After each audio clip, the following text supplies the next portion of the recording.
All right, Coach, it's your first time as the head coach. How's it feel? It's pretty good. I mean, I'm excited for the opportunity and for the challenge as well. Talk about a challenge, a team that went winless last year, although was in a majority of those ball games, leading a lot in the second half.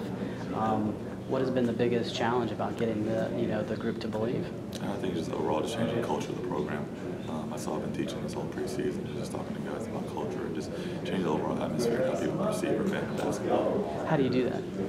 Just by instilling in them a hard work ethic. That's what we've been doing. We've just been working hard this preseason, just trying to make sure we outwork teams this season. Tell me about some of the returners, some of the new players that you have that's going to help try and turn this thing around.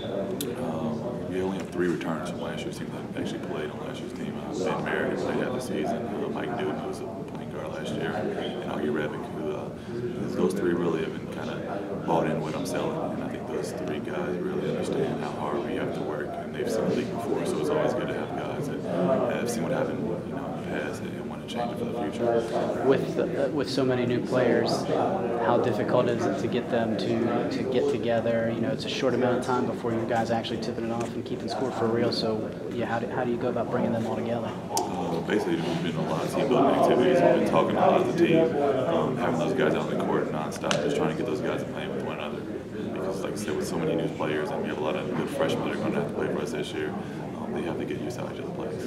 What do you know about the Mountain East Conference and the challenges that it presents? I know a lot about it. I was at Glenville, so I understand how tough a league this is. And obviously, with us bringing in several other teams that are pretty good teams, you have the number 1 team in the country in your conference, you're always going to be validating data.